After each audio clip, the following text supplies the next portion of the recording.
there something I want to do? Is like then everything changed when the something nation attacked. Is there something gay? No, I'm gonna call us benders. Oh my god, I'm overthinking this. Hello!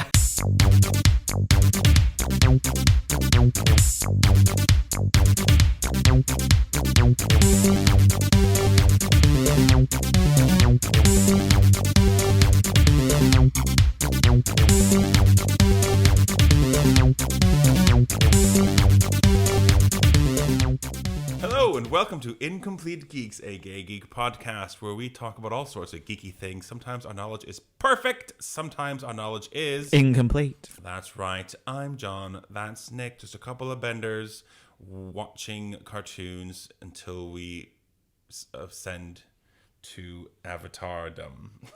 No, let's try again. I'm Nick. I'm not Nick. I'm John. But do it live. Oh, is this live? I'm John. That's Nick. Just a couple of benders working our way through all the elements that we can get our hands on. And by elements, I mean Tyler sex tape. Oh no, sorry. That's fine. So if you haven't, for some reason, if you don't know, we're talking about Avatar today, and this is the episode that Nick has been jonesing for since we started this fucking podcast. I'm also really nervous about it because there's no way that we'll be able to kind of condense everything I want to say about this show or these shows into one episode. So oh God, no. The caveat is we're going to talk about it, but we'll probably talk about it again. I hope so, because I think that there's a lot of stuff to sort of to delve into, and if we view this episode, this like it as a companion to my wish to talk about Adventure Time. Like, that's going to be another one where we could talk briefly about the main things. And there's so much stuff that we can get into, and we're not going to have time for one episode to get into a lot of the detail that we could get into. Does that make sense? No. So basically, like, we'll do. Yes, it does. It's fine. It's fine. Shut up. Jerk. We're going to talk about a lot of the main themes, the topics, why it's geeky, is it gay, what the depth of the lore, etc., etc., etc. I have seen the show. You've seen every single version of the show. I've just seen the main, the first. What do we call it? The original Avatar, the main season, the first season, the first 3 seasons, the main show. Have you seen Korra? No. Ah. I've read about it though. I'll be fine. That's not the same thing. It's not the same thing. Okay, so there goes plans to do part 2 about Legend of Korra for now. No, we can do. I don't mind. Like, no, not ruining it for you. Right. Okay. Well, I'm not going to be ruining Adventure Time for you. Although I will be, obviously. Cause it's fine. It's fine. It's fine. Making pancakes. Later. Right. Later. Where do we start with this? So where do we start with Avatar? When did you first watch it? This was my pandemic show. And I had a couple of friends from America who were talking about it, and I was like, "Oh, I should probably just watch the show," because you know me, I'm happy to watch adult cartoons. You know, I'm the kid at heart. So I started watching it in the pandemic, and it basically ate through it in like a matter of weeks. Like it didn't take me long to go through these 3 seasons, and I really enjoyed it. I do like. There's a couple moments stand out to me. We'll get to it. I'm sure we will. I'm not going to mention them now. I'm just saying like the moments stood out to me, but yet some of the overarching plot lines you'd have to refresh my memory of. Okay. Because for me, it's like I remember interesting moments or interesting twists that stand out that makes the show really good in terms of story, but in terms of like individual episodes, I would probably forget a lot of it. Oh, that's fine. Yeah. Good. I'm glad you approve. I was trying to find out. It's 20 years ago, isn't it? Is it? 20 years ago that the first episode aired. That's why we're playing. 20 years? How old am I? Are you kidding? What's going on? Maybe it was 15? Okay, wait a second. 20 years ago? That's not when that pandemic was. No, that it first came out. You were very late to the fucking party. I was not like 15 years late to the party. Wait. February 21st, 2005. Was the first episode of... Yes. First premiered on television. Yeah. Shut up. I was 15 years late to Avatar The Last Airbender. You sure fucking were. Fuck my life. All right. Fine.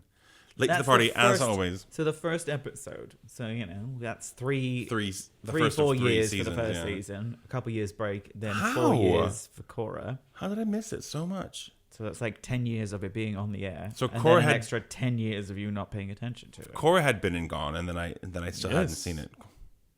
It absolutely had. Maybe so 20 years ago. Pandemic wasn't that long ago. It was Cringing. I think my brother had seen it. He's like, there's this show and they have like powers and different elements. I think you'd like it. It's like, sounds like a kid's show. What are you talking about? Yeah. He's like, you used to watch She-Ra. Watch the show. She's like, shut up, Nick. It's like, just watch shut the show. up. Just put it on. And there was an episode on, it would have been on like actual television. It was like, Nickelodeon though, wasn't it? It would have been Nickelodeon that I Yeah. would have seen on Sky TV. It would have been on. I'm like, oh yeah, Neil told me about that. So put it on. It was the episode, it was season 2 by then. So I was a year late. It was the episode where Toph was first teaching Aang earthbending. Yep. Bitter work. I was like, I'll put this on. And I was trans fucking fixed. Yeah. And so had to go back and find all the previous episodes and then watch all of season 2. Yeah. So I watched season 2 first. Oh wow, okay. Because like I don't know why I didn't go back to this, whatever. And I had to watch it on like Daily Motion. Do you remember that? I do know that. I think it's still a thing. I think it's still there. And I like watching it on my iPod Touch, whatever, on this little tiny screen. I don't know why, whatever. Yeah. Or that sort of stuff. So watched season 2 first, which I think is, of all of them, the best season. Of all the Korras and all the Aangs. I think season 2, Earth, is the best season.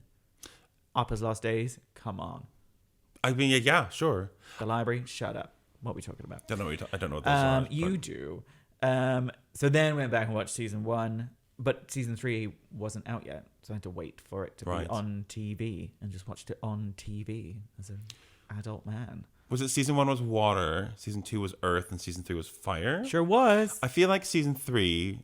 Well, no, we'll get into it. I think because I think there's a fair argument to say that season 2 was the best one. Yes.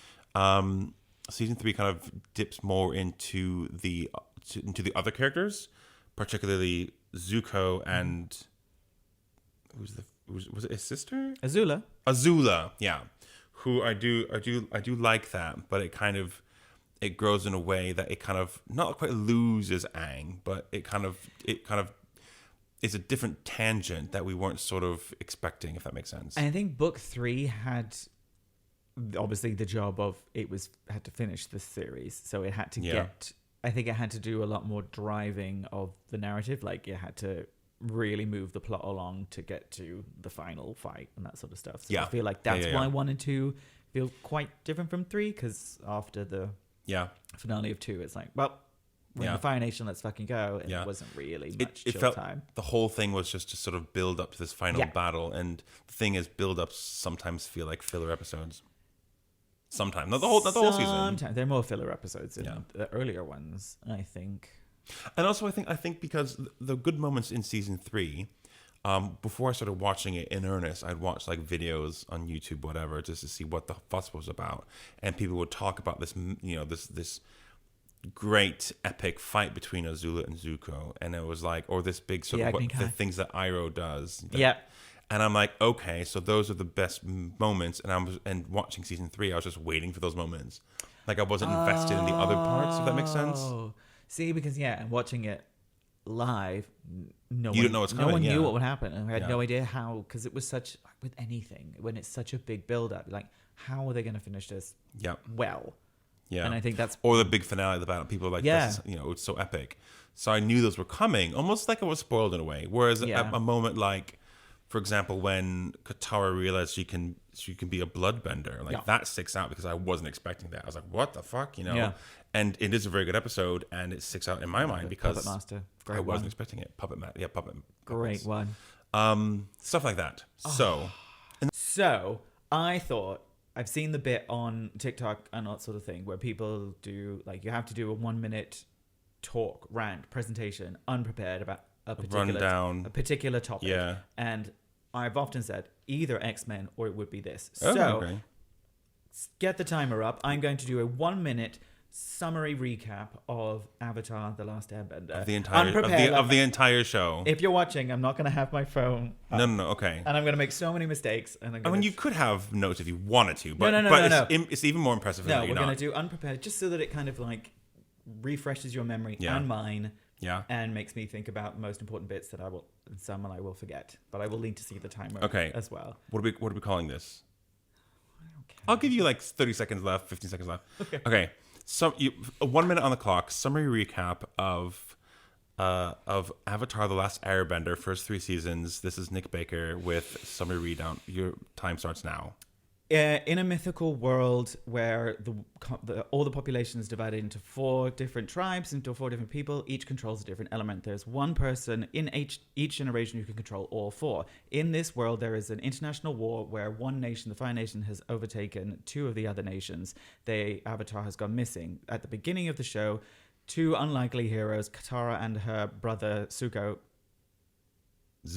Nope. No. Hang on. No, don't wait. Again, Katara and her brother. 30 seconds. Oh my God! They find the Avatar. They have to teach him all the elements. So they meet unlikely friends. He learns water first up in the North Pole, and she becomes a waterbending master. They then have to go through the Earth Kingdom. He has to learn element Earth, which is his hardest element because he's a natural airbender, and Earth is much more rigid, much more 15 difficult. seconds. Fuck me with a friend called Toph who is blind. Then they go to he gets shot by lightning, and then they have to go to the Fire Nation, and he has to try and defeat him, and then there's a blackout. There's a 5 eclipse. seconds. And then they have to attack, and then nothing happens. That was shit. And that's 1 minute. Because I forgot Sokka's name. That threw me off for Sokka, 15 seconds. Oh my God. Well, I mean, that was still pretty good. Okay, that didn't work at all. I forgot about the lightning completely. It just shows you that there's a lot that happens in this show in 3 seasons. I could not do that. I could not do that with Adventure Time. 1 minute was not enough time. So anyway. That was a nice little challenge, though. I like that. No notes. That was a lot quicker than I thought. Anyway. Yep, so 1 minute. 1 minute, baby.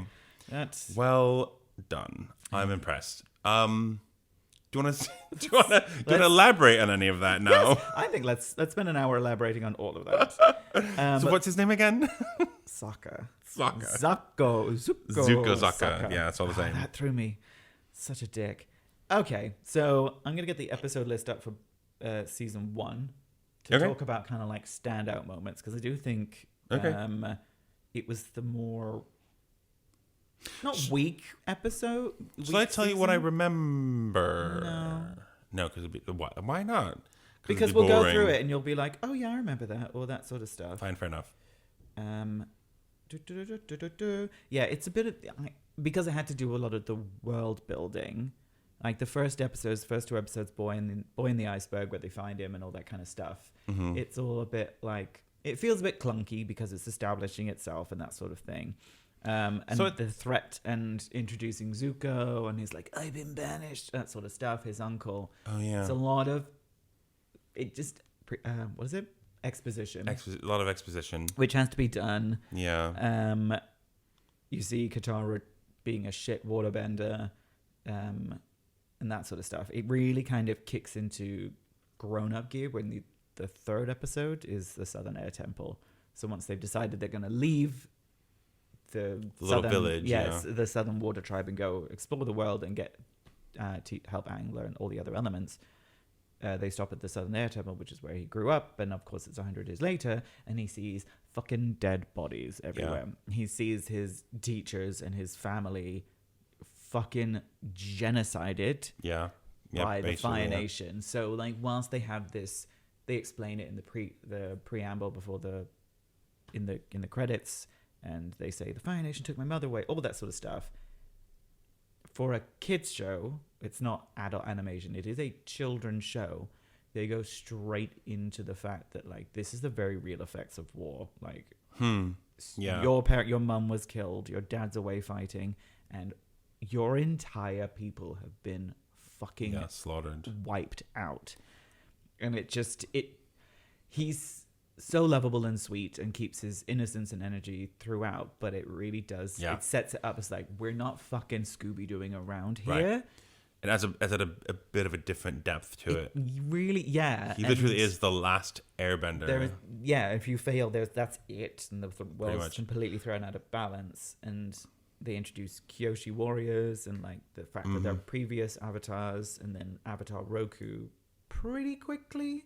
Like Okay. 12 episodes in or something. I have the So list that's here. I could check. So that's already like already in episode 12. They're leaning into the mythology of the show. Oh, episode 7 is the winter solstice, which is where he meets Avatar Roku. Which is the previous one, or Yes, that's his previous one. the previous his one. Guide, yeah. So just to refresh anybody who's listening, when you say there's an avatar that can control all 4 elements each generation, it kind of cycles Which I through. expertly did in my 1 minute rant. And I think it was good, but it cycles through those elements. So like the avatar for this particular generation is Aang, who was an airbender. The previous avatar was an earth. Fire. Was a fire. Okay. So Roku was a fire bender, and then he had to learn all the 4. That's what. And so in the beginning, because there was this war, the Fire Nation just declared war. Is it 100 years after the war's over, or is it still going?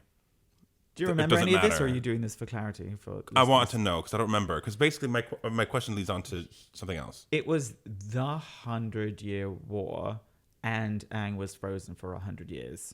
Because it finishes when Aang comes back. Like it takes place, the whole thing takes place over the course of like 1 summer.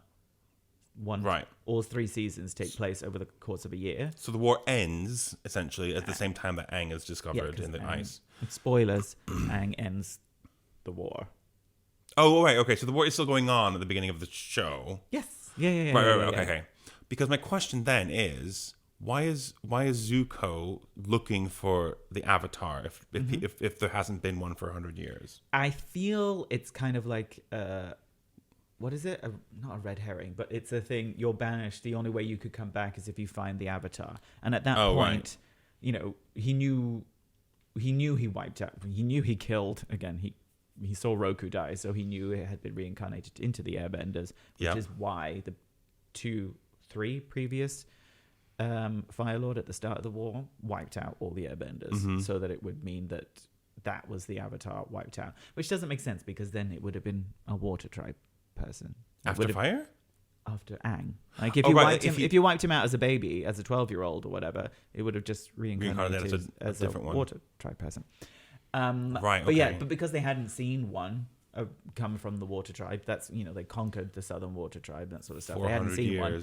I feel like he thought it was like, well, that's it. We've managed to stop it. And it was kind of like if you find the Avatar, you could kind of regain it, and you weren't gonna. That was just like what the king's way of getting rid of. The Fire Lord's way. Or even just Zuko assuming it's like, well, if I find the Avatar, then I'll bring it back. It's like, no one's. Well, there hasn't been one for 100 years, you moron. So it's a long shot, but we're gonna. I mean, kind of could, but it's like 100. Yeah. I mean, the other argument could be, and this is probably a stupid. Maybe it's a stupid theory. I'm really enjoying this already. I'm glad we're going down like the theories. Down the rabbit. Yeah. Yes, I want all. This is why this show is still so beloved after 20 years. Because of the lore, because of the story, the history is gorgeous, and people keep adding to it, and it's just purely additive. But carry on. You're gonna love Adventure Time. Anyway, it's not the same. Nothing will be. No, it isn't the same.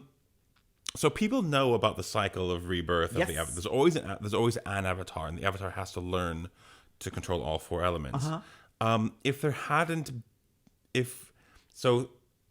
don't know if there's ever been like an Avatar who dies before they actually master all 4 elements, but regardless, like the soul will just reincarnate into the next one. So if there's been 100 years and there hasn't been a water one, maybe there's like that allows somebody to think, hang on, did we actually kill all the Airbenders? You would have thought. You'd think. But they didn't also. Where is he? Where is he or she? They didn't find any. There's also, I love it, and I really hope they explore this in other ones, a lot of theories that they didn't kill all the Airbenders. They got away and just grew their hair out and just didn't airbend and hid and that sort of stuff. I guess that's possible as well, but don't they all have like the weird arrow tattoo? Only when they're masters. Oh. So when they master airbending, when they achieve a certain level, that's when they get their tattoos, which is why Aang was particularly... was it Prodigy? Because he was 12 and it's the youngest an airbender who's ever got their tattoos. And they're sort of like you are the Avatar from birth. Like you don't suddenly become... You have the potential, just like with all of them, you have the potential to bend your They don't element. know who it is. Yes. Necessarily. In the books, they go into, and they talk about it in the cartoon as well, in the flashbacks. There's different, like, each nation has their own kind of methods of trying to sniff out which one the avatar is. In the show, in the flashback, in the episode The Storm, you see they show, like, there's these lists, they present the suspected avatar with a load of toys, and they're like, which one do you want? And they chose the one as, like, that was your favorite in your past life, so there's something familiar about your past life, and you went straight for it. Okay. Which is a cute little thing. A lot of holes in that theory. Sure. But in the Kyoshi books, they talk about it, and the Earth Kingdom has a different way of doing it. And initially, I don't think it's a spoiler, they get it wrong. So, like, they're testing these things, and there's like, oh, that means that he's the earthbending avatar. I remember reading about this, like, actually. It's not. It's Kyoshi. But things like that. So, and then he goes on a rampage. He does eventually. Yeah, I remember.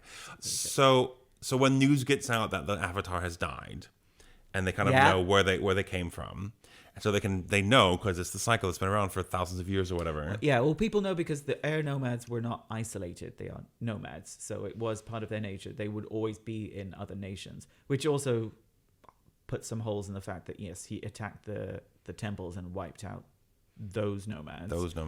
But they weren't usually. They don't just stay in their place. They're across all the nations, so they could have easily gotten away. But and then for 100 years they could, I think in the comics they talk about how they spent a lot of time after the genocide trying to weed out right nomads. They probably did. Disgusting. But then, spoiler alert, because Aang is the last airbender, that he doesn't find any more air nomads in the series. No. And also, spoiler alert, because it's a really nice development of Aang's character to when they realize, I forget when they realize that he ran away to hide himself in the iceberg. Yeah. And that's he ran away, he didn't want that responsibility. He ran away because he was told, because they were attacking, because of the war, he was attacking, the Fire Nation were attacking air temples. Mm-hmm. So Aang was told that he was going to be the next avatar at 12. And they would usually wait until 16.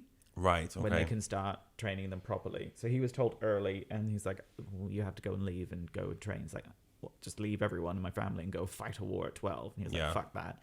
And ran away. He didn't think he would get trapped for 100 years. He was just storming off. But okay. Fair enough. That's just what happened. Fair enough. I love this. This is great. We're still in like season 1. That's good. I've got a bit of a bigger question now. Yeah. Which I think needs addressing, but might be a bit of a tangent. If this could just be tangents. We don't need to do another. I mean, if you've all listened to these episodes, you've all seen the show, and these are things that you would have like talked about on your TikToks or with your mates anyway. So let's just carry on with these. This is great. What is the purpose of the avatar? Why is there an avatar? Why does there have to be a reincarnating soul, if that's what it's called or not? I don't know. That controls all 4 elements. Why does it have to exist that way? In the story of the show, in the mythology of the show, what's the purpose of the avatar? Go. Okay. 1 minute on the clock. No, just kidding. No. Oh god. So, well, they cover the origins of the avatar in Korra. Okay. So this will be a spoiler for that. Okay. So, which I think is interesting, but I don't necessarily like the delivery of it. It's a bit shitty. So in ancient times, people were not born benders. They were just people. They lived in different nations, and they lived in civilizations and cities around the magic lion turtles. Oh, which you remember from the finale. Aang learns how to spirit bend and block Ozai's fire bending from a lion turtle. Yeah? Continue.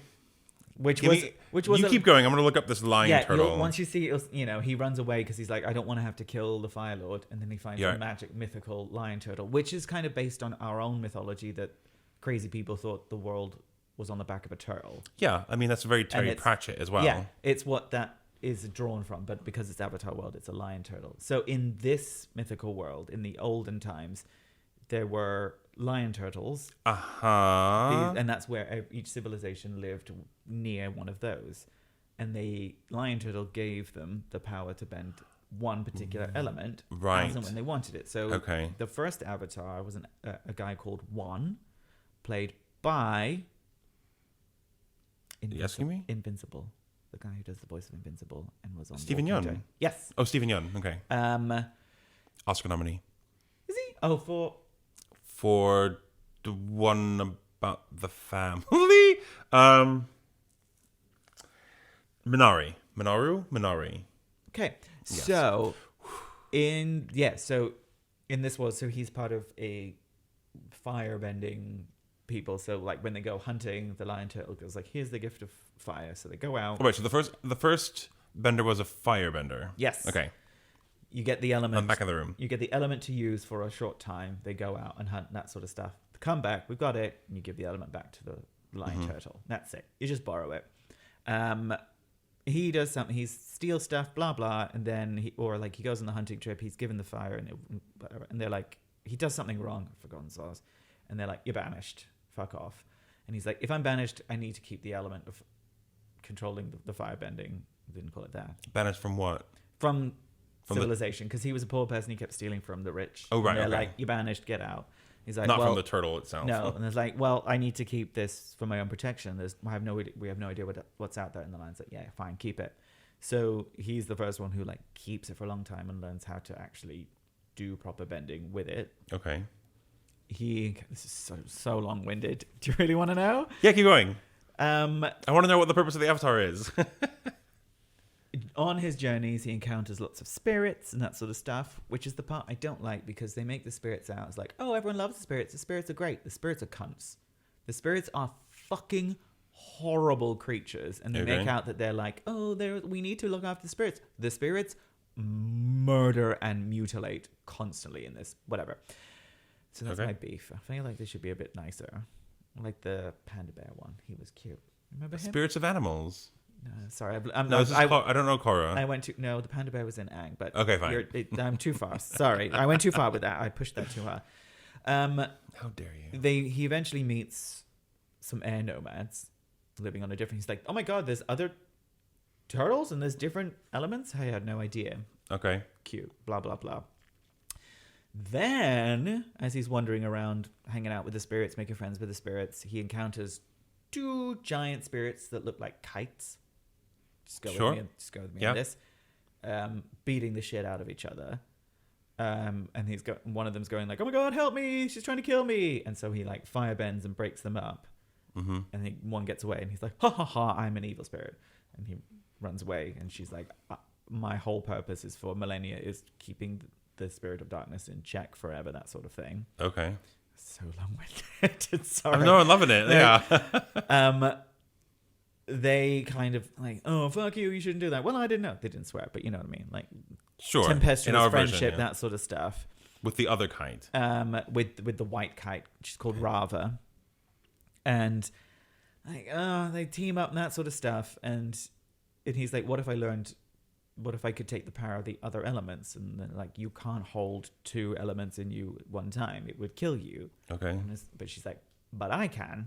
And then I can go inside of you. Ooh. Title of your sex tape. Yeah. And so you can switch out, and I'll like tag team in the different powers. And so he goes and learns that. It's like, oh, why don't we just, because they have to go and get the evil spirit back. And it's like, and she's getting weaker. It's like, we'll use that sort of stuff. So they team up. Okay. Then he goes and gets all the other 4 elements, but it's only because Rava is part of him. But she's getting weaker and weaker because the other one's getting stronger and stronger. And so she gets so small, she just kind of goes in and lives inside him and bonds with him forever, making him the first avatar. Oh, I see. Okay. When he dies, she's a spirit. She can't die. So she goes up, goes into the next one. And she is basically And then she brings all the elements with her and the memories of that. And that's what's being reincarnated. Okay. Her. Okay. Which interesting works, but the delivery just doesn't, because Rava's a bitch and it's gobbly and weird, and she's not made to be nice and endearing, and and it just, I like the concept, it didn't really land. But that's why. Okay, yeah, no, okay, interesting. So it's you know, the avatar is the bridge between the human world and the spirit world. Okay. Which is what they say in Aang's one. But quite literally, they are the connection, because they are bonded with the spirit. So that's why. So it's like a human that's bonded with the spirit, and then that's why they maintain the memories and the abilities each time, because the spirit Rava keeps moving it on to the next Interesting. person. Okay, I mean, you could have just said it was Spirits. the connection of the spirit realm and the. Yeah, but there we You go. know. Spirits. But like there was a setup for it. Like Yeah, okay, because no, I get it. it isn't something that happened naturally. It isn't just because there are benders and in order to have balance, one person can do all four and are like responsible for keeping balance in the world. Right. Which is how the role of the avatar evolves, but it's not a naturally occurring thing It's like in the ethos. So from the avatar then,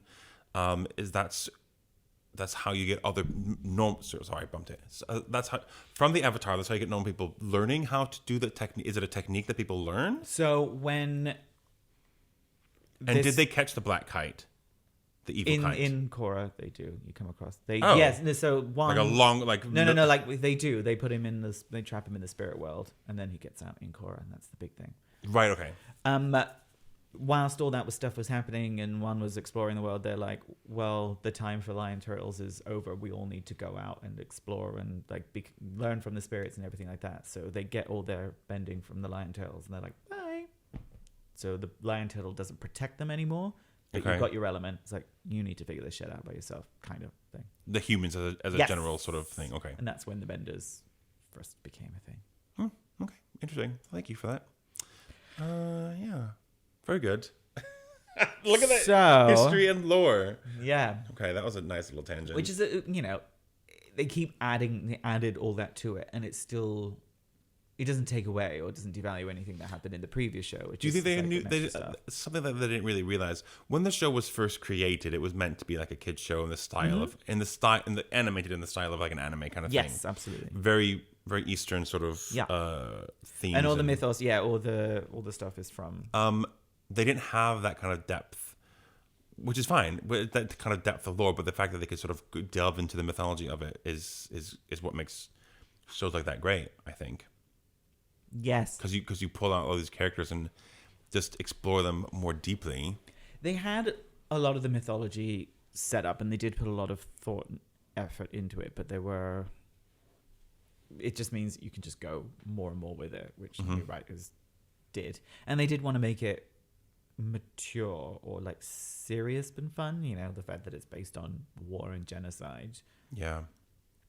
Not really fun things for kids. No, but Aang is still fun, and Katara's hilarious, and Sokka's hilarious, and so yeah, they did it very well.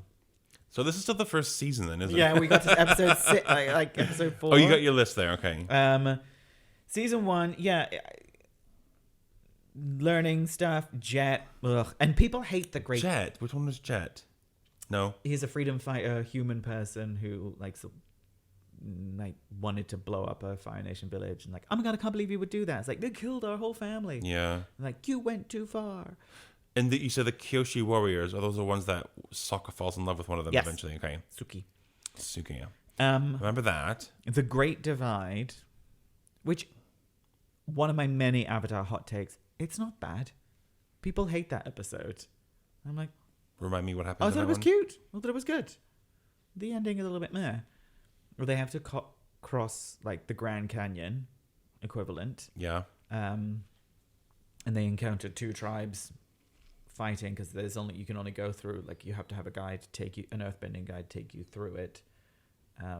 And they have to go at the same time, and then they're like, we'll go with you, and the kids and the old ones, Appa will fly across, but we'll go in with you. Appa. Appa. I don't know if you can see it. There he is. Appa. Momo and Appa. Oh yeah, Momo. I forgot Momo. about Momo. I hate Momo. And Appa was in the ice with Aang. Sure was. Yeah, okay. He's the last one of his kind as well. It's assumed he is, but he's not because of reasons. Because Korra has Sky Bison. Does she? Oh, Korra. Yeah, okay. I was like, so many names. Not Katara. Okay, fine. Korra. Right. So with the Great Divide. Yeah, and it's just talking about we're fussy and we're slobs and we don't see each other's point of view, but we could all come together. It's just a cute little episode, and there's giant ants, and they all fight and strop, and then at the end Aang tells the story. It's I knew this tribe back in 100 years ago, and they were friends, and it was everything fine. It's we judged you too harshly. He's like, I lied. That's not true. But it worked. People Oh. hate it. It was like, it's just an episode. Okay. I don't remember it, but Clearly, most people Yeah. don't really care for it. I also don't think Threshold was that bad. So maybe. don't trust you. Don't fucking bring that episode. I think it was fine. Star Trek hot take. It was awful. Fine. The worst episode of TV I've ever seen. It was not.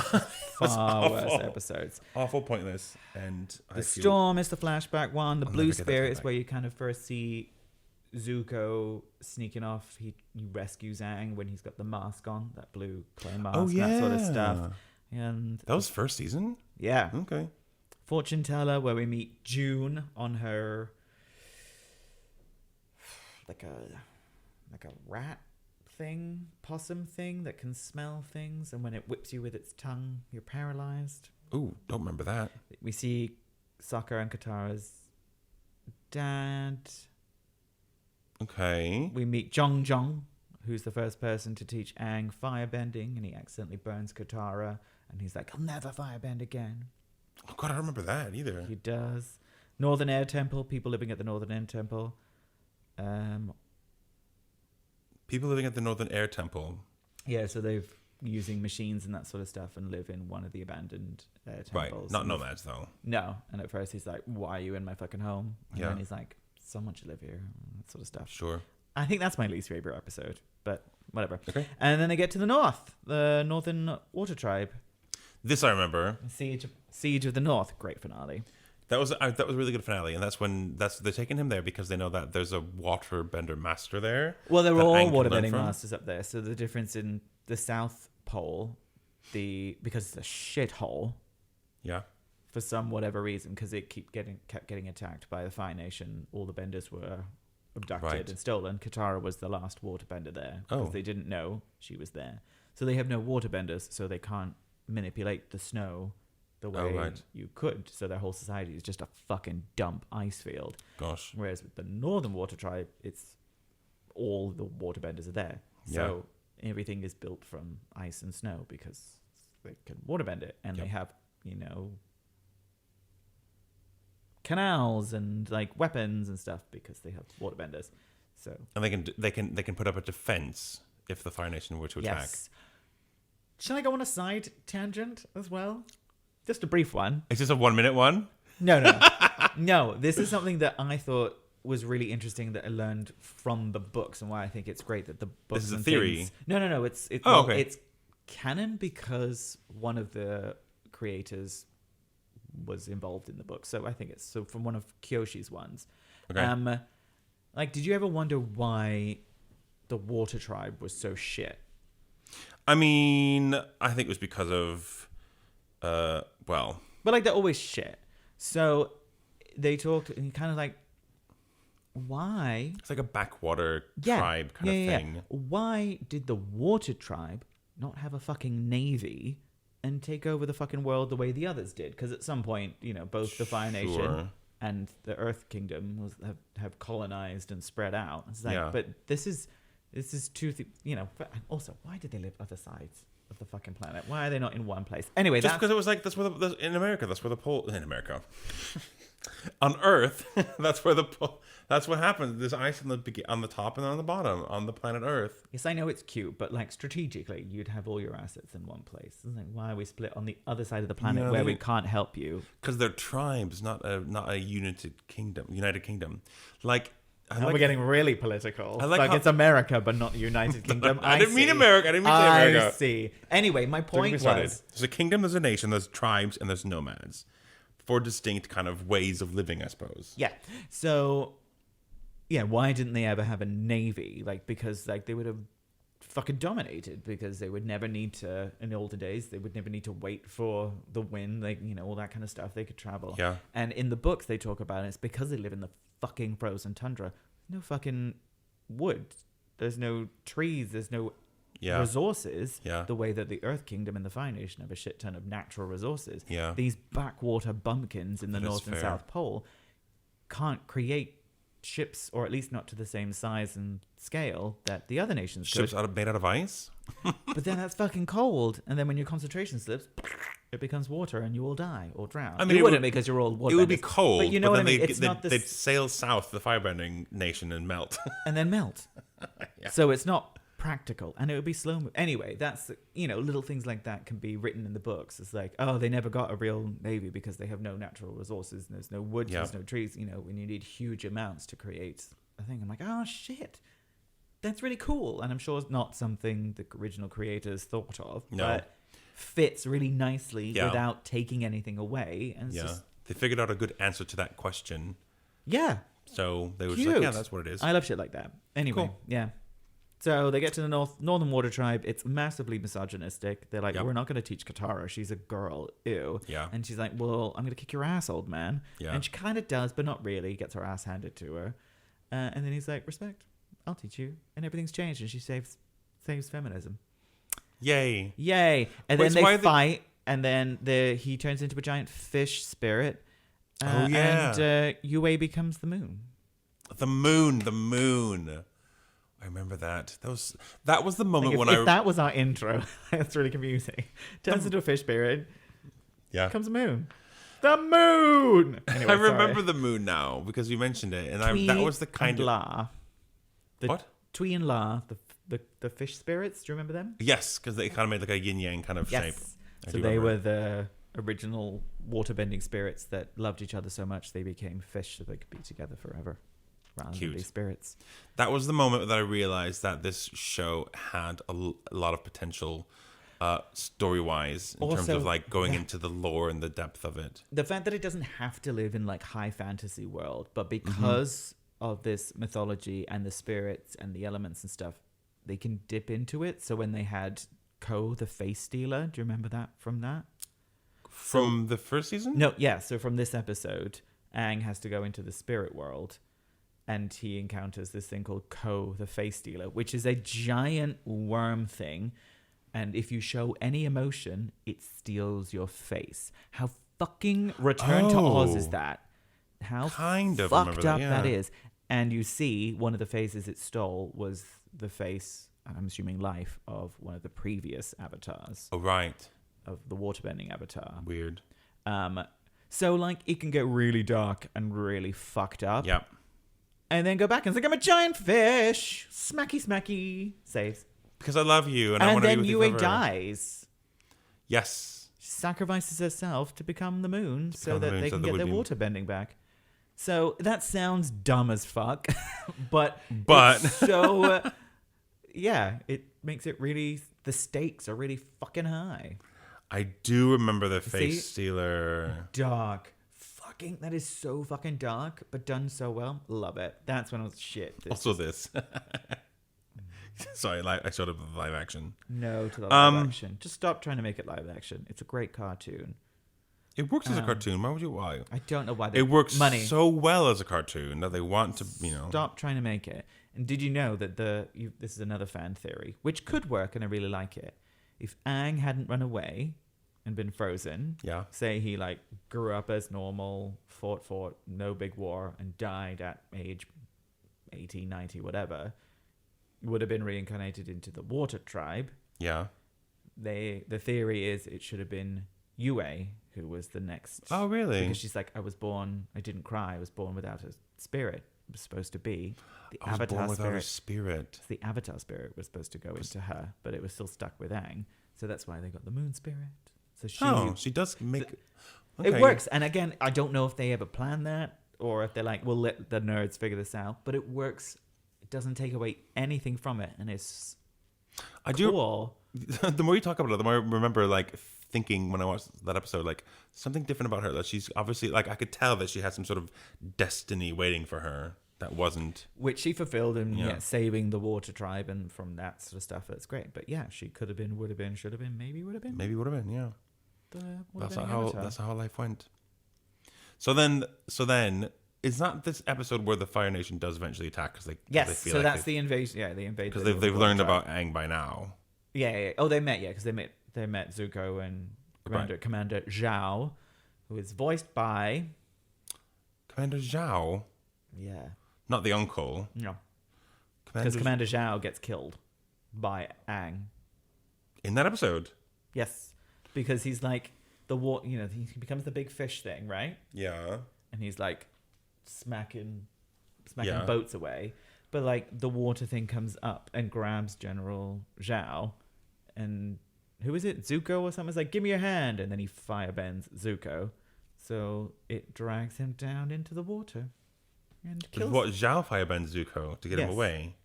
Because he's like saving him then. Because Zhao and Zuko were fighting, but then Zhao gets caught by the big spirit thing. And Zuko's like, give me a hand, I'll help you. And he's like, fuck you, and fireblasts him. And so he gets pulled into the water and killed by Aang. Who's smacking these battleships away like that ain't killing people. Dropping avalanches of snow onto the tanks at the Northern Water Tribe like that ain't killing people. Yeah. But he's got a problem with killing Ozai. Yeah. I was going to say... Maybe he wasn't himself. We all have our moments, but anyway. Previously on Avatar. No, we can just continue on as if we didn't stop. Because we're on season 2 now.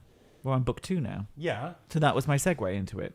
Oh, right. Okay, fine. I was like, why did you... Previously on... No, I can't do it. Previously on X-Men. See, it's too difficult to do that. Too difficult not to do that. If you're watching the video, bloop. Oops. Whoops. We did a little These cut. magically appeared. Forgot about these on the side. Okay. I'm glad you're watching the video because that could have been such a different sound. Oh, God. Oh, please cut that out of the audio. Oh, that sounds like I'm gargling on robot dick. So. Roman dick? Robot dick. Robot. Like this. But I wasn't going to do it. This is our first glass, I promise. It is not. It is my third and a half glass. So, Drink so I've got a hot... Should I do my hot takes? Or do we want to Right carry now? on? About season 1 or 2 or 3 or About all of it. Should I get the timer out again? No! Well, this just reminded me that previously on Avatar reminded me. Go on. One of my hot takes. It's in your head now, so you have to do it. Roku is one of my favorite characters. Roku is one of your favorite characters. Yeah. It's not in the Aang Avatar. Is in Korra. No, he's only in The Last Airbender. That's his full contribution, and he's one of my favorites. Roku is the previous Avatar from the Fire Nation. Yep. And what does he do? In Aang's memories.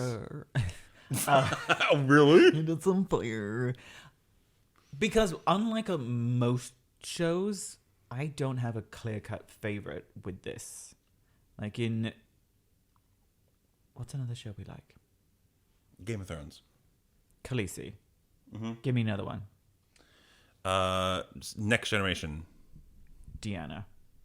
Oh, okay, really? It's always the girls. Give me another one. A TV show. Yeah. Like the one that I've seen that I like. Go. Star Trek? Voyager? Janeway. I have a clear favorite. There's always... Right. I like other characters and that sort of stuff. We love Seven, we love B'Elanna. But there's always a favorite. Usually a girl that's kind of like head and shoulders above the rest. She-Ra. She-Ra. Easy. I don't have that with Avatar. I don't have a standout. It's like, that's my favorite. My favorite episodes of that one, that sort of stuff. Yeah. I think because they do... Sorry, time. Because they do such a good job of... We love a strong female character. Yeah. But I didn't realize I love a soft but strong male character as well. Okay. Like, I love Aang because he's not a toxic masculine bro character. He's the lead of the show, and none of it's about that. I mean, and I love Sokka's not a toxic masculine character. He is, but he's a self-identifying toxic one. Like, he talks... Does that make it better? Yeah, because he makes fun of it. And, like, he... from episode 4, he's addressing his misogyny. So it's kind of like the journey of it. And that's why they took it out of the Netflix show, didn't they? They took out his misogyny, apparently. And people are like, no, the whole point is he's naturally misogynist because that's the way of life. But the show makes him question it. He's like, oh, that's stupid. It's a way of life. Suki's a better fighter than me. I'm going to learn from her. It's a journey. And taking it out means like, oh, misogyny doesn't happen. It's like, no, it does. Let's address it. Katara's a badass. Toph's a badass. Azula is fucking awesome. Mm-hmm. But I love Roku because he is a badass.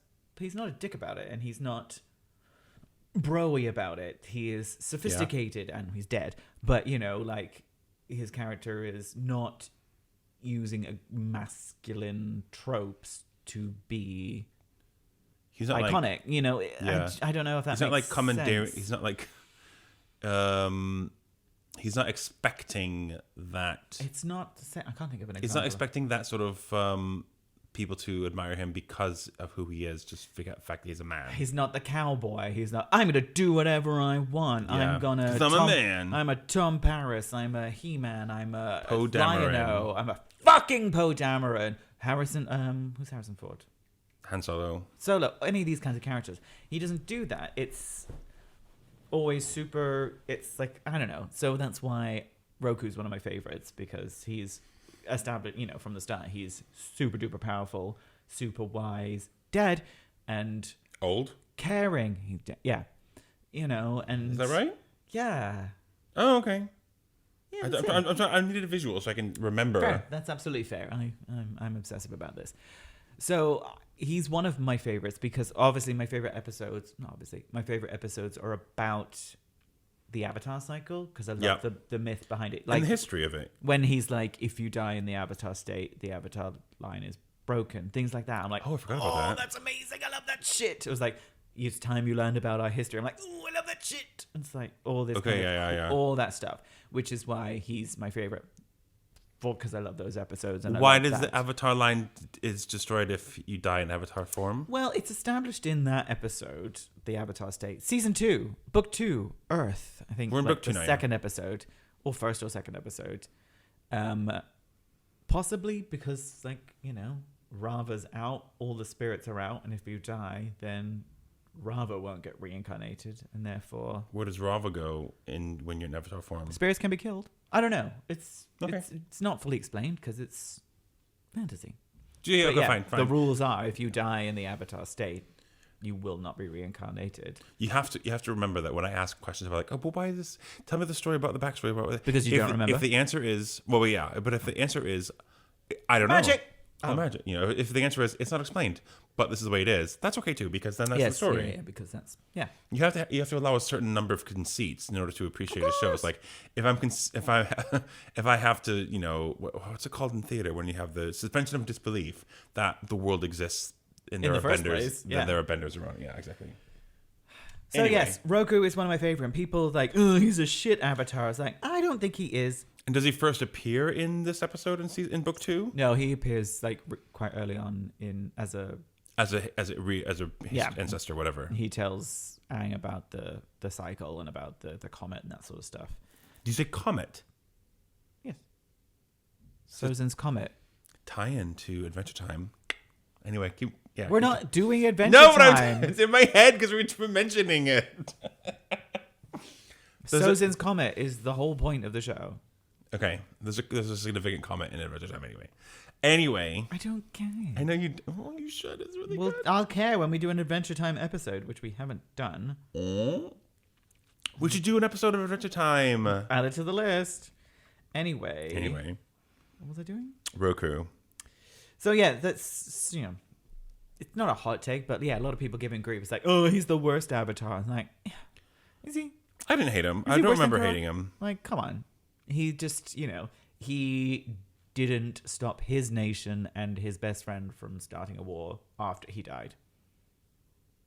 What? Shame on him. He didn't. No, because that's how the war started, and it's his fault. Oh, he was the previous. Yes. I think it was Earth. Never mind. No.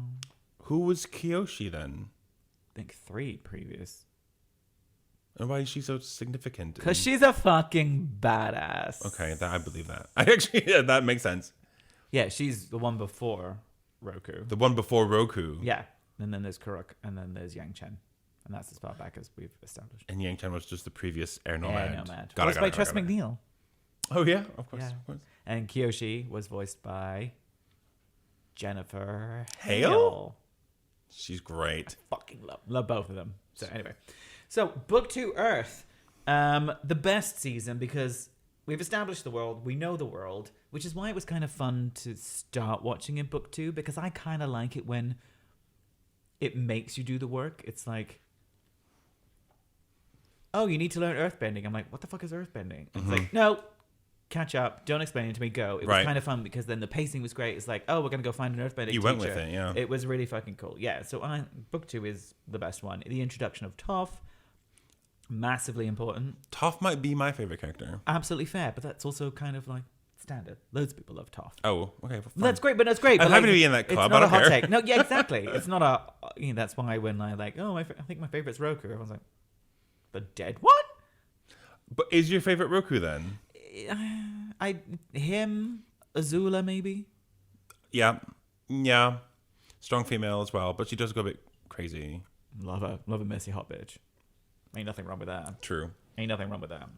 Her journey, I think, is as or more interesting than Zuko's journey. I believe that, from what I remember. Yeah. Zuko is kind of because Zuko. I mean, I appreciate his the best journey, the best redemption arc in all kind of media, which is fine, and it's good because he's in season 1, book 1. He is fully on board with his belief that he is the bad guy. Yeah, questions it, starts being like, oh, this is really hard. Azula's a bitch. Yeah. We're banished and we're fucked in book 2. Yeah, like what am I fighting for? Really? Like, do I really want that? Yeah.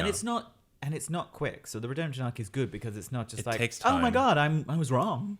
He spends the whole of book 2 still being the same Fire Nation prince, but unable, dealing with the fact that like you're not going back. Your dad is not going to forgive you.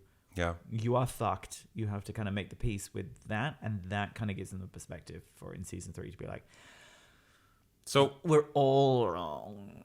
So it's good. So I think that's great, and I appreciate that Zuko is on that journey, like I was saying. But like, either because I've saw it coming, like I knew it was going to happen because I've been reading about it, or I saw about it before.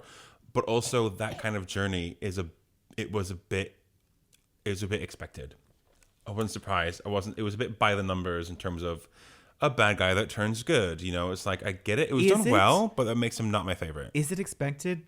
Or is it, this is the one that set the precedent for it? Because this came out in 2005, remember? Maybe. It's kind of normal. It is normal nowadays for the villains to become redeemable anti-heroes. It's such a thing in comics and fucking movies. Especially Harley nowadays. Quinn's a good guy now. They're just an anti-hero. They're just like, no, Maleficent. It's like, fuck off. Just let them be bad guys. I wouldn't even go that. Like, Maleficent, I wouldn't even go that far. I just think that. But it was trying to make these characters. It's been such a big thing in the last 5-10 years, making these big iconic villains. You want to use them. You want to milk them for more money. Yeah. So they make them anti-heroes and then make heroes. them sympathetic.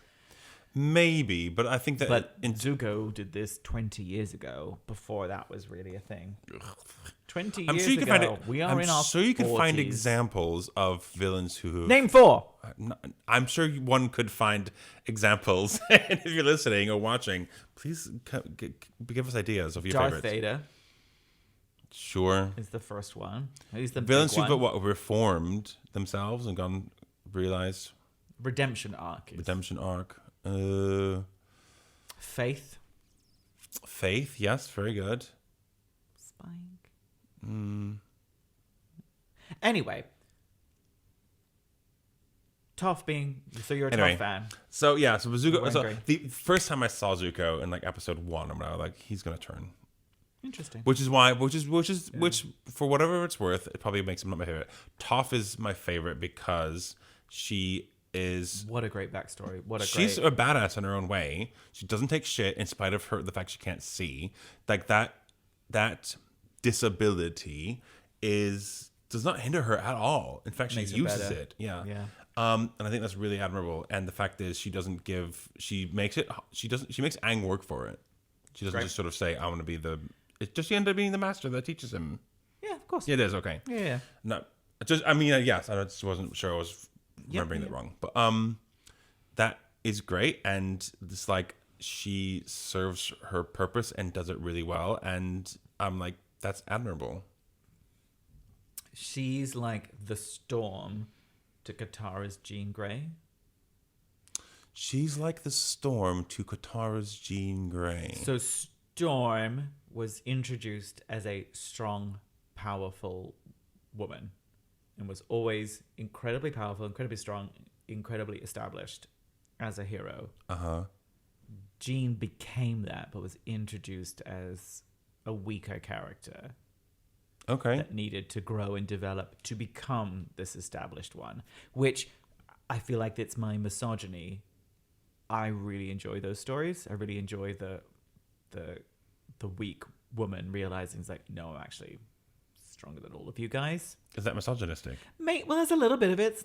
It's not a fetish because I'm gay, but like it's it tweaks something in my brain of like seeing a girly character. Yeah. Who is established as like, ooh, weak and girly, help realizing that like, no, growing out of that, like, ugh, you're shit here, but you grow out of it. I'm like, fuck yeah. I don't think that's misogynistic. I think that's it's empowering. It's got to be rooted in some of it. Whereas Toph never does that. From the second she's in, she is the most skilled and powerful at what she does straight away. That's not her journey. It's nothing to do with that. It's like, which is great. It's less appealing to me. Right. But she's great. Her character makes sense as well. There's also no softness to her, which I... The thing is that some people are like that. Some people are like, some are just sort of not soft. Some women are weak. It's why I don't... Do we want to say that? It's why I don't like Arya. Well, but I love Sansa. Here we go. And Khaleesi, because they start as these weak little characters, and you're like, no, you can do better, and then they realize the potential and get better. Whereas Arya's like, oh, I want to be a boy and want to fight with shit, and then she's like a boy and fights with shit. So okay, cool. It's not appealing to me because she's like gruff and grubby, whereas the others are classy and poised and girly. Yeah. So they become badasses with their girliness, which is for some reason appealing to me. I think it's because in the same way that you like Emma Frost, is like you have that sort of girliness, that femininity, and they're able to use that strength. It is a make power. it a strength. Yes. Exactly. Whereas a character like Arya or Toph, they just start out like that boyish, way, which is very. And I'm already a boy, and I don't like it's boys. a bit boyish. I mean, I do agree that there could have been more of a journey, more of an arc for Arya, but it's not like. But that's not to say I think the characters are bad. It's of just course. to be like that's why they don't. That's why I'm not. They don't appeal as much to you. They don't gravitate as much towards. Got me. it. But the introduction of Toph is great because like the fact that half the show doesn't have her in it, and then you're like, she's introduced. You're like, that's what was missing. Yeah. It's suddenly like, right, we're a full set now, and it makes so much sense. It's really cool. And she sticks with them for the rest of the show, doesn't she? Yeah, it's the whole thing. And I think straight away, it's not only just the introduction of Toph. Straight away, it's the introduction of May and Ty Lee as well with Azula, because you introduced Azula at the beginning of season 2. And then in the episode after they meet Toph, you're introduced to Azula getting May and Ty Lee, and they chase them. So we've gone from two boys and a girl to four girls and two boys. And you're like, and then I was like, oh yeah, this is which is great. Yeah. And all the women are fucking badasses, because by that point Katara's good, all of the Fire Nation are brilliant, and Toph's already. It's like, okay, here we go. Yep. That's when it's like, this is the setup. I don't know. That's how. It's almost like they learned. They did season 1. They're like, you know what, we're missing some badass women.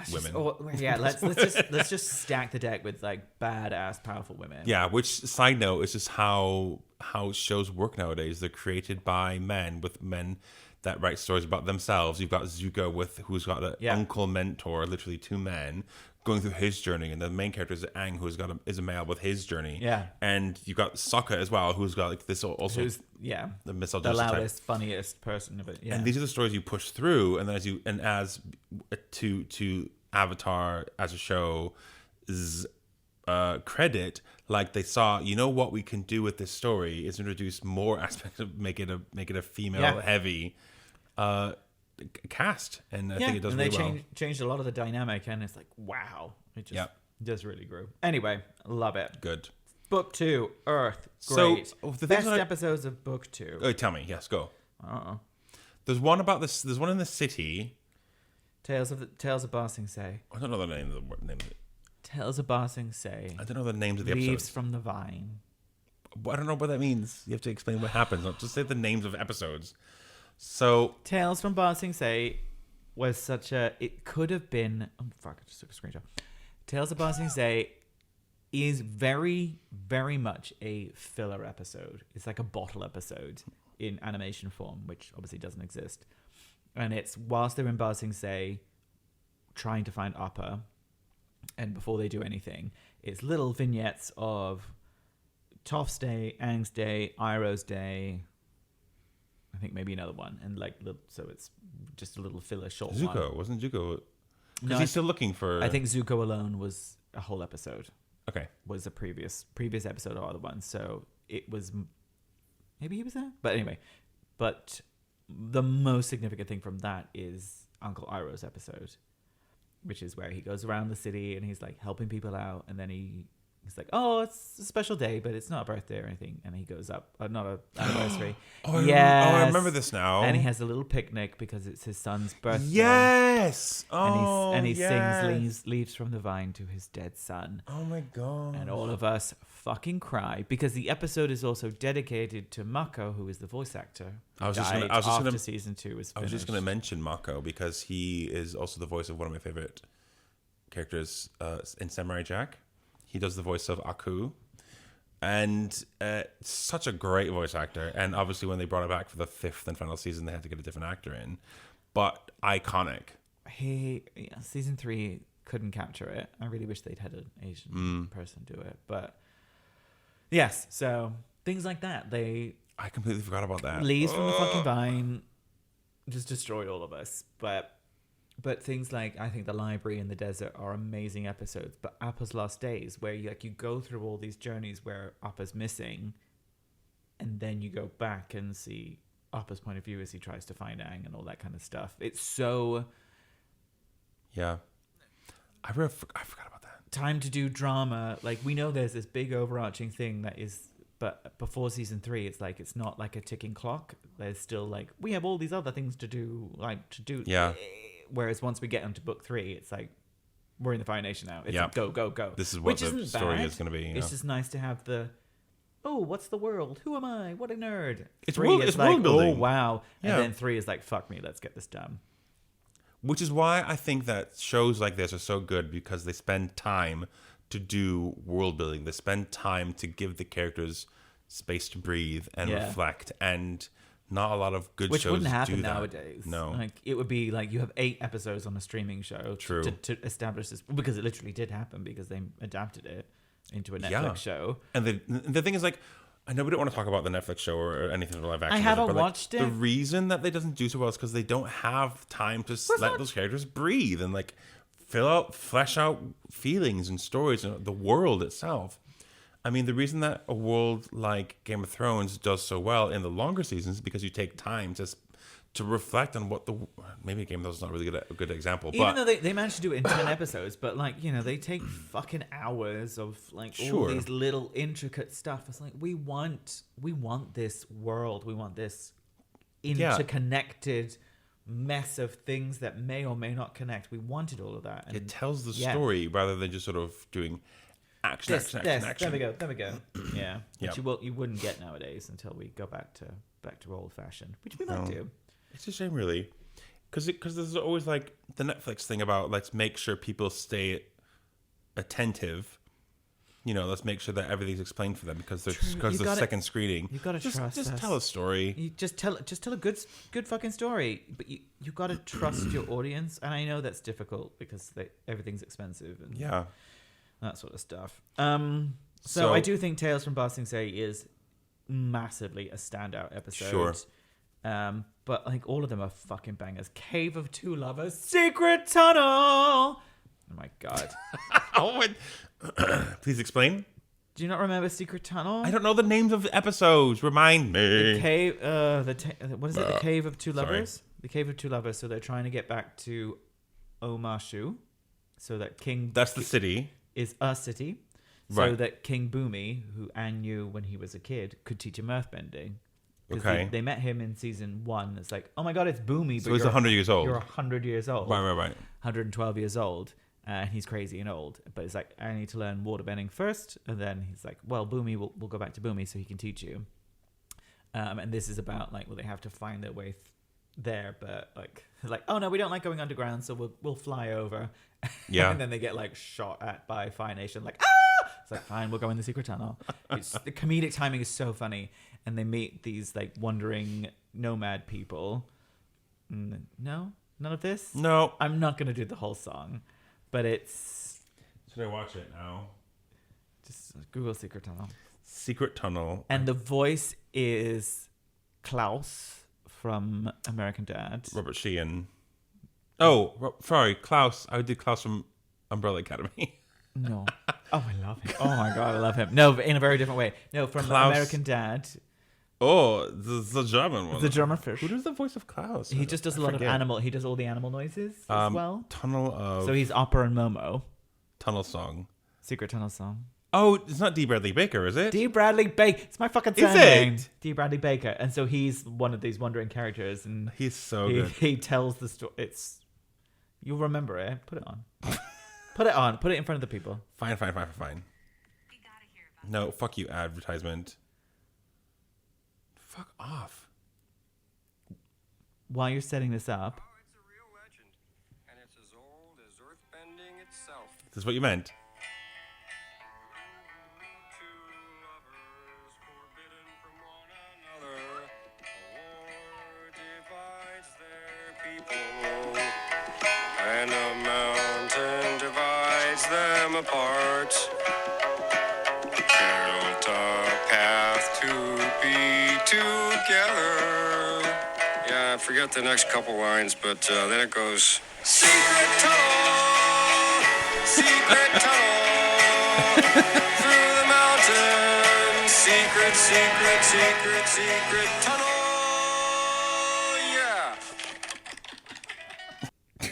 Don't remember that And at it's all. such a great thing for the, like we were saying, it has time. This series had time to just be silly. It was an episode about them literally going through a tunnel. Uh-huh. And that was the whole thing. And it was just a time for them to be silly with these random people. Yeah. And it's fucking brilliant. When I went to Comic-Con in 2014, 15, went to a panel where Sokka's voice was there. Aaron has the head writers and all that kind of stuff and cosplayers talking about Avatar. And they were doing something. We did a sing-along to Secret Tunnel. That's amazing. I forget the next few lines, but... And I forget the next few lines. But also, when we were getting started or whatever, someone just ran in through the door and it was D. Bradley Baker. I was like, sorry, I'm going to another panel, but just had to say, Secret Tunnel! And then ran out. It's amazing. I love it. So things like that, it had time, like we knew the characters, we knew their dynamic, we'd explored the world, we knew what the stakes were, and it was just a chance to kind of build on the lore and build the stakes, but without it being too much like, let's get to the final fight. Yeah. And it just made it so, with the introduction of Toph and like learning the guitar being more strong and all this kind of stuff. It's great. Yeah, no, I don't remember that song, but... No. How can you forget Secret Tunnel? Oh my God, it's amazing. Like, I remember I ate through this show in like course of 2 I weeks. know, and I've been watching it for 20 years. On repeat. 20 years. I did a rewatch during... But with no breaks? Constantly. It's on now. I did rewatch it during the pandemic, and that was the last time I rewatched it, because I can't rewatch it too often. Because you have to eat food once in a while. Every now and then. Blind Bandit, Zuko Alone, The Chase, Bitter Work was my first episode. The Library, which I love, which I do remember a library. with Wan Shi-tong, With an the owl? giant owl, Yes, which was Hector Elizondo. Do you recognize that name? Not really. You would recognize him. And then the desert, where they're trying to recover from it. Serpent's desert. Pass, again, just the drill, loved it. Just more Azula, some good drill, Azula yeah. stuff. So there was no war in Ba Sing Se, which is true, because there was never a war in Ba Sing Se. There was a war outside Ba Sing Se. Tales of Ba Sing Se, amazing. Appa's Last Days, amazing. Lake Laogai, Earth King, The Guru. Now, The Guru, I feel, is one of my favorite episodes. Okay. And it's where, like, Aang wants to go and learn how to master the Avatar state, because he'll need to in order to win the war. Yep. He meets a guru at the Eastern Air Temple. I can't imagine it was voiced by an Indian voiceover actor, which is a shame. Don't look it up. I don't want to know. But it's very lovely and spiritual. It talks about all the chakras and his journey, and it's very Nickelodeon cartoon, but so wise and sweet and lovely. And it's Yeah. where he's like, in order to be in the Avatar state, you have to let go of earthly connections because you are Yeah. not in that. You are not part of the world. You owe a Hence service. the spirit, the connection to the spirit world. Yes. And he's like, what? I can't leave Katara. It's like, but you have to rise above that because you are the Appa's Avatar. lost days, not lost days. Sorry, continue. So it's emotional and it's sweet, and you go through all his journeys, and at the point where he's like, getting into the Avatar state, he senses Katara's in danger. It's like, I can't just leave her. It's like, well, you can't get into the Avatar state if you are focusing on your girlfriend, all that kind of stuff. It's just beautifully done. And then the finale, Crossroads of Destiny, which is fucking amazing. And Azula kills Aang. And Katara brings him back. But she full on shoots him in the back with lightning when he's in the Avatar state. And he would have died if not for Katara. And she would have ended it all. Which just goes to show, like, when the Azula bits where she's like it's all well and good, like, she's chasing them and she's always 2 steps ahead of them. And when you see the Kyoshi warriors go in to meet the Earth King, and it's her and Mei and Ty Lee, it's like, this bitch is 2 steps ahead of everyone, and she overthrows the Earth King and the Dai Li just by like showing up and being that bitch. It's so good. It's done. I remember it being done very well. What an amazing, terrifyingly cool character she was, and she wasn't even in season 1. It's great. Anything else from book 2? No, I just forgot that he died. So I was just going with that. Why did I not he was healed and brought back straight away? That's fine. But yeah. And book 3 is fantastic with some great episodes. It's just a very different energy, like we said. Yeah, like, because you're going through to the end game kind of thing. It's the build up to the end game, which is great. Like, it also has, it's nice because it has that sense of urgency. And they even address it in the episode with the painted lady, where they're like, we have a schedule. There's only a certain number of days until the eclipse, which is when we need to attack because of the firebenders won't have their power.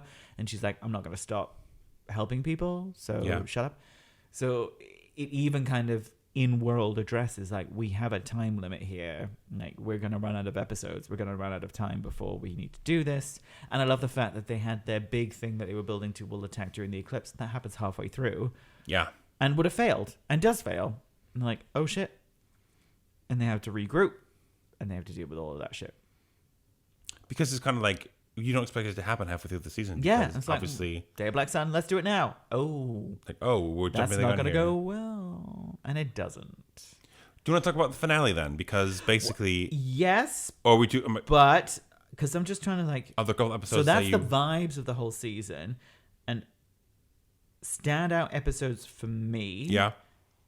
As a Roku fan is obviously the Avatar and the Fire Lord, where we go back and see Roku's history.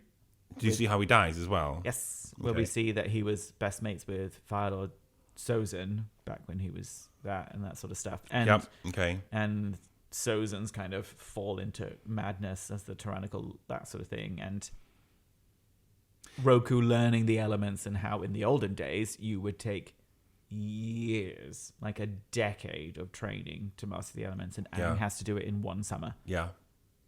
And I like that because it's like, it adds to the mythos. It's like, for millennia, this is this cool, long, like, tradition of what avatars do. This is how it's usually done. They spend decades immersed in the culture with their teachers, learning these sorts of stuff. And it's great. And you show him, like, hop, skipping, and jumping through his timeline to learn from all these different teachers, and it's brilliant. It's nice to have that perspective of how it should be done. It gives that lovely contrast to, like, Aang has to do this in 6 fucking weeks, and he's still technically 12. 12.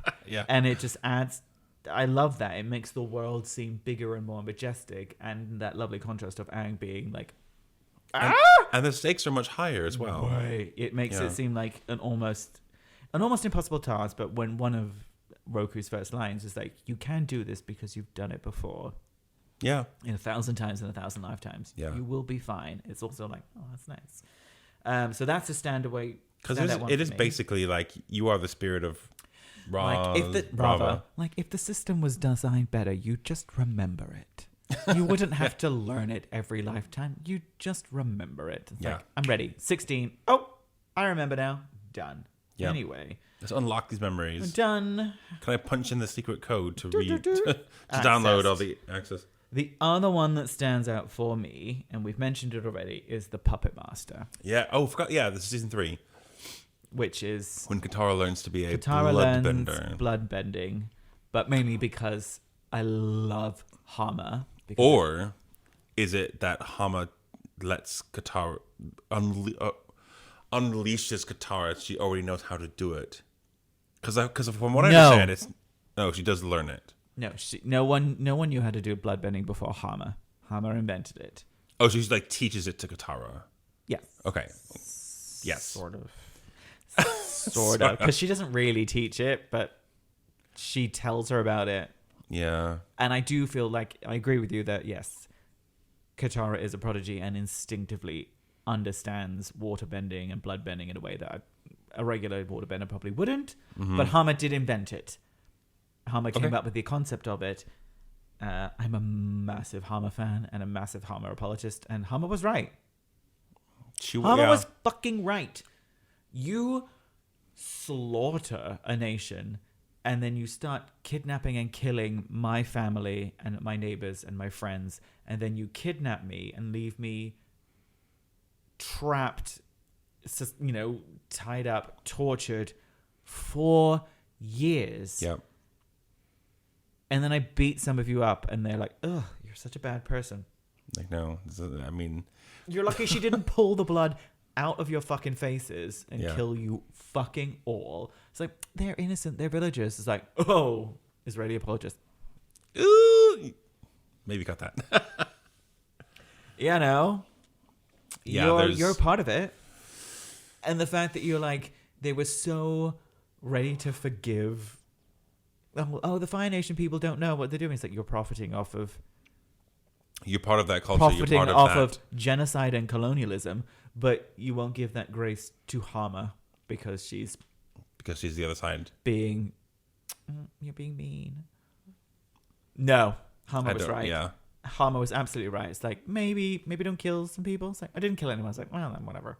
She put them in a cave. She just put them in a cave. Well, she didn't even kill them. No, she just puts them in the cave because she's like, fuck you, I hate you. I hate you too. Yeah. Anyway. If you're put through that, it's really sort of, not let's say justifiable, but like really understandable. Understandable that she finally escaped, made a life for herself. She's like, you guys are you're just going along with your day. She's living in the Fire Nation still because she has no home to go to. Like everyone's gone from that she knew. Yeah. And so she's living in the Fire Nation. These people are just going on with their days, either knowing or not asking about the war where you wiped out the air nomads. Yeah. You're invading the Southern Water Tribe and the Earth Kingdom. And you people are profiting from it. And you're not doing anything about it. You're just going along getting your guava nuts or whatever, that sort of stuff. And she's like, no, I'm going to make you fucking know. I'm going to fucking make you know. And they're like, oh, you're too mean to people. It's like, no. It's like when protesters block a freeway and like, you should be nicer. You shouldn't block people's commute. You're so to work. selfish. Like, absolutely not. Yeah. Hama was right. And I firmly believe that they like took her away and then round the corner they're like, whatever. Or like she just gets away and that sort of stuff. My headcanon on is that she's like, bye, I'm fine. Okay. She just goes off panel and she's fine. I don't remember what happens at the end of it, but I do remember the sort of... They're like... Because, well, like, in order to stop her, Katara has to bloodbend. And that was the whole point.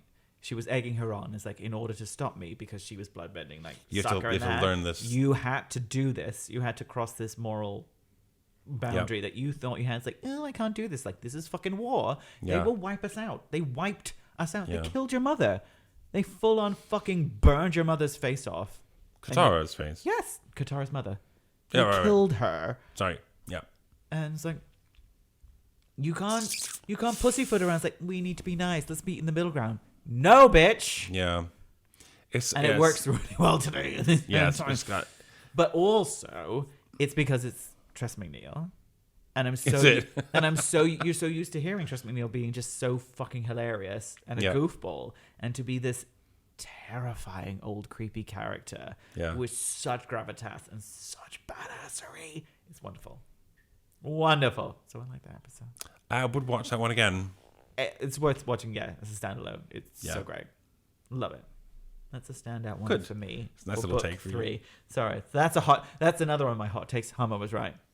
Hama was right. Hama was right. Yeah, I don't know how I can't add to that really. I mean, I'm thinking of like, yeah, the fact that it kind of really it rings true nowadays with people who are just sort of like, I'm American, like I know what it's like to sort of have to try to justify that I'm able to the thing is the fact that if you don't know something's wrong about somewhere else doesn't mean it's not happening. Yeah. You know, so it's like, what can you do? Like, you know, there's a balance between trying to make actual change and sort of just standing up for something that something that doesn't affect you. And that's kind of like that's a bit of a real life segment for Incomplete Geeks, an unusual segment we could delve into. I'd watch it again. It's great. Boiling Rock is great. They do a lot of like the Day of Black Sun and Boiling Rock are both 2-part episodes, adding to kind of like the bigness of the season. Like it's much more dramatic and really moving it along. Again, it's still build up, so it's like it almost feels. And I know it's not filler, but it still feels like, okay, we're a bit further along on the. It feels like a lot more of a step towards the final episode. Boiling Rock is getting the dad and Suki out.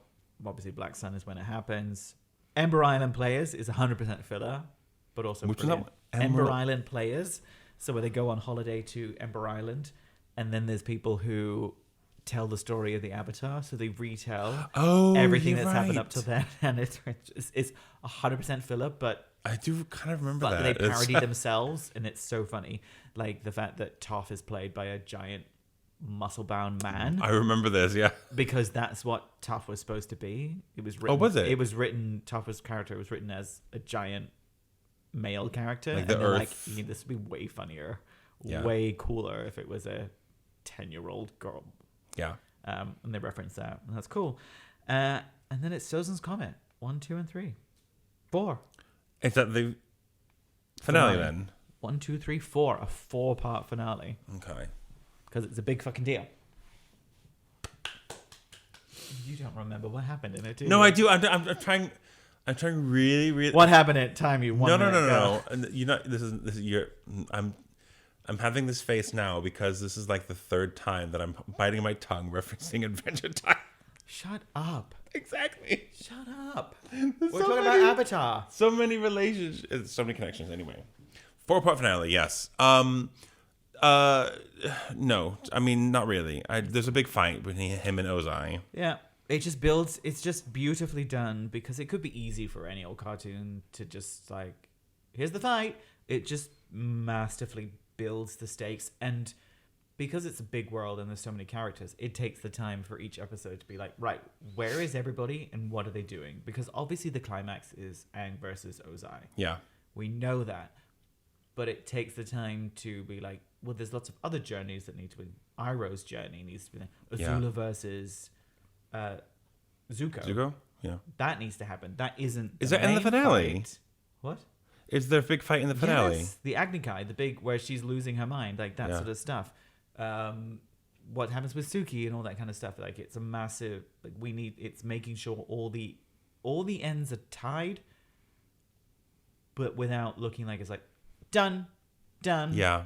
They all happen at the same time. And Not it's just done tying up the ends, but also showing the repercussions of them all. and it all happens at the same time, because like in a massive fight, it's like it's not just about these two people. Yeah. In order for them to do that, like everybody else is working in the background, and like Iroh's making sure they don't kill everyone in Ba Sing Se with the other people of the White Lotus, and like they're making sure that they stop the airships so that one little Airships, 12-year-old boy can fight one little guy. Yeah. But like all these armies, like Sokka, Suki, and Toph take all of them, so it's all massively important. And Katara and Zuko take out Fire Lord Azula. Yep. Which is all that. So it's done so brilliantly and very satisfyingly. And then it's done. Telling a good story. And That's then the bottom Katara line. and Aang kiss, and I don't like it, and it's gross. I completely didn't remember that They at all. kiss at the end because obviously they get married and have babies, and that's what happens. Do they? That's what happens in Legend of Korra. Hang on. It's their kids. Legend of Korra. So, I mean, the thing is, like, if Aang is still around, No, he dies. he does die. Okay. I was just, I'm like, But his kids don't die at the same time as him. They live longer than him, and so they're in Korra. but because obviously Aang appears as a character in Legend of Korra, but of course, obviously Ever there's so the- briefly. They don't overuse him, which I really appreciate. But does he only appear in like memories of Korra? Is Korra the next Avatar? Yes. Okay. This is people listening. You're like fucking stupid. Yeah, idiot. I haven't seen it, but like, so he appears in like either flashbacks or her memories. very briefly. They don't overdo it. Okay, fine. She has a brief at the end of season But 1. Katara's in it as an old yes, woman. Katara is in it. Sokka. Sokka. Fucking hell. Sokka is dead. Okay. Aang is dead, obviously. Katara's in it. Later, Zuko and Toph are also in it. Okay. Briefly. Cameos. Briefly, not quite cameos, but briefly. And they lean on that a little too much, but whatever. That's my main concern with that. Okay. But they're kids. Katara and Toph's. No, that's not right. Katara and Toph. That's not right. Katara and Aang's children are in the show. Are in it, and their son is the last airbender and has to teach Korra airbending. Oh, because he's the only airbender. So there's no nomads left. But maybe. No? Maybe. Maybe? There's No. not established, but then Okay. other stuff happens, so you're fine. I think we're going to have to make Korra its own episode. Hell yeah, because you haven't watched it yet, and we're like I haven't watched it yet. 45 minutes. into this. No. An hour and 45 of recording, but to be fair, 45 of that is us talking about like our hairstyles at one point and saying adjusting ourselves. Okay, so So yes, Without an talking amazing finale. A lion turtle teaches him how to bend energy, and he takes away Ozai's firebending, wait. which is a great way. Aang takes away Ozai. No, the turtle does. I did watch the finale. You've watched this, right? I have. It was a couple of years ago. How long ago was the pandemic? 4 years, 12 years ago? 5 years ago, 17 years ago? Yes, because Aang doesn't want to kill because he's an air nomad. Yes. And they have that brilliant episode where he's like runs away and like tries, or sleepwalks away and he speaks to his past lives to figure out what am I going to do because I need to stop him, but it's just so against my ethics. And he speaks to Roku, and Roku's like, I offer you this wisdom. If I'm sorry, they say it very specifically and I cannot remember, but like Roku's saying, if I'd been decisive and acted, I could have stopped this war before it started. Right. And you inherited that. And I'm sorry. But my wisdom is, if I had acted, this wouldn't have happened. And then the previous one is Kyoshi. It's like, right, well, I dealt with this guy, and he was an asshole, and I did something, and he died. So, Right. fuck it all. And then he speaks to Kurak, which is the waterbender before Kyoshi. And I forget what he said, because no one cares about Kurak. And then he speaks to Yang Chen, the air nomad avatar before. Also Tress McNeil. Wonderful. She's such range. Okay. I'm obsessed with her. We are doing an episode on Tress McNeil. We should do. Her thing is like, he's like, well, air nomads are vegetarian. We don't believe in like, he's like, and she's like, absolutely. Many air nomads have detached themselves from physical needs and found enlightenment. But you are the avatar. You are connected to this world. You have responsibility. You cannot do that. So you cannot. Responsibility requires you to sacrifice your own spiritual beliefs. So everyone is telling him, Yeah. sorry, Kill you're him. 12. Sorry, you Yeah. don't want to. But he's slaughtered people. They're going to Yeah. burn people with They're the gonna- power of the people are comet. gonna suffer. They are going to fucking kill people. You have to stop him. You're the one who has to do it. And yeah, and then it turns out he's on a lion turtle that teaches him, like, before we bend the elements, we bend the energy within ourselves, and shows him that you can bend the energy within others if your will is strong enough. And he takes away Ozai's bending. Right. So it's like, Should just kill him, but whatever. So he goes. It's Mark Hamill. So he goes against. Yeah, Ozai's Mark Hamill, isn't it? Yeah. Yeah. Who is a wonderful voice actor. I just wish he wasn't so pro-Israel. Sad. Is he? Oh, Massively. God, I'm sorry, but he is. He's come out as anti-Trump lately as well, though. I mean, that's something, Great, but but- not quite enough. Yes. Okay. Yeah. It's not coming back to me now. So wonderful. Like, it handles the finale in a way that someone, like a team who had written the finale from the get-go. They'd clearly planned it. Unlike things There like wasn't- Game of Thrones, where they're like, oh my God, what's Like, the how do end? we wrap things up? From you know? day one, they knew what the ending was. And Yep. They probably knew what the twist was of how he'd get around it. And, Yeah.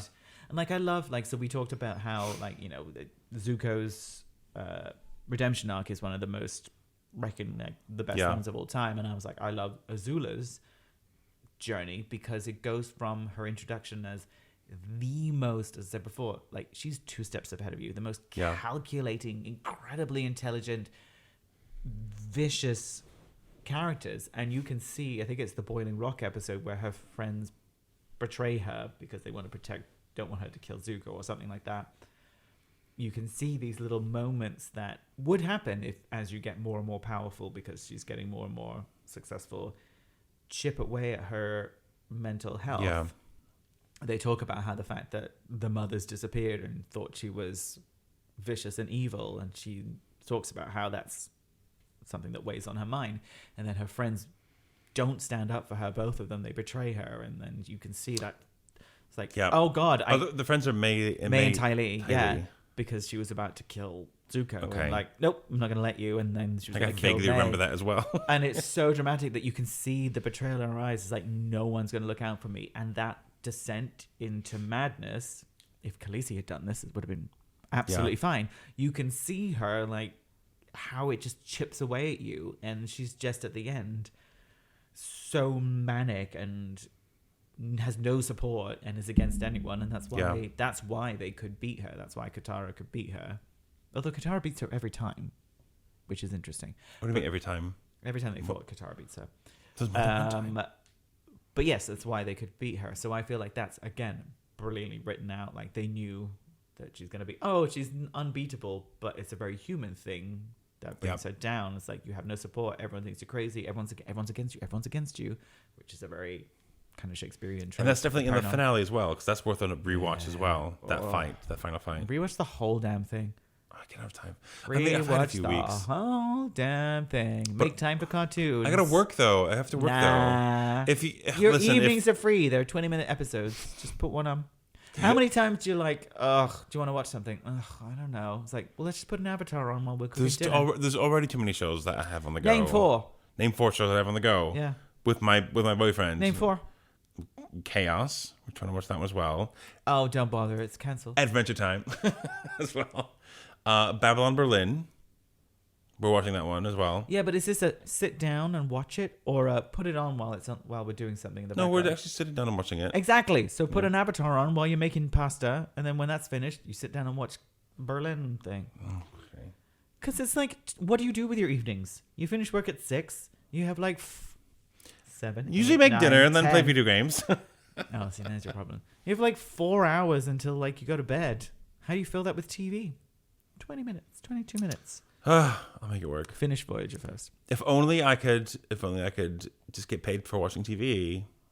If you would like to support this podcast and pay us to watch TV, Please do. Visit patreon.com/gaygeeks and pay us and we'll watch TV. We'll watch TV. You can support us with as little as $1. Oh, that's finished. a Are we month. done?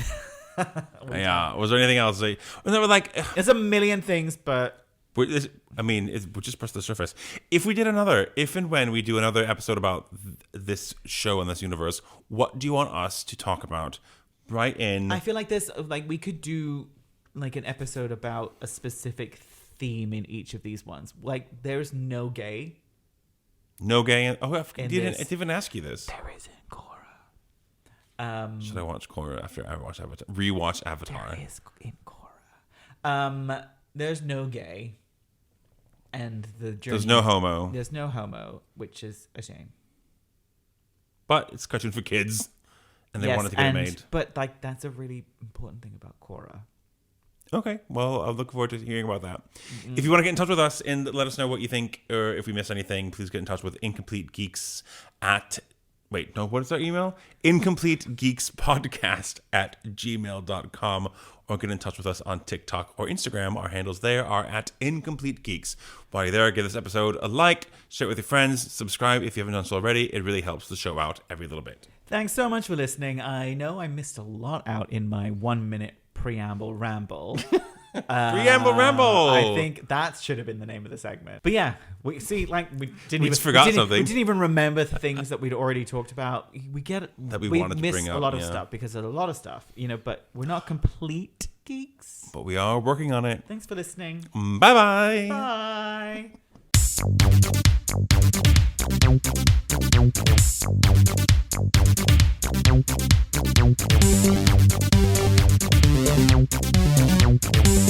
Bye.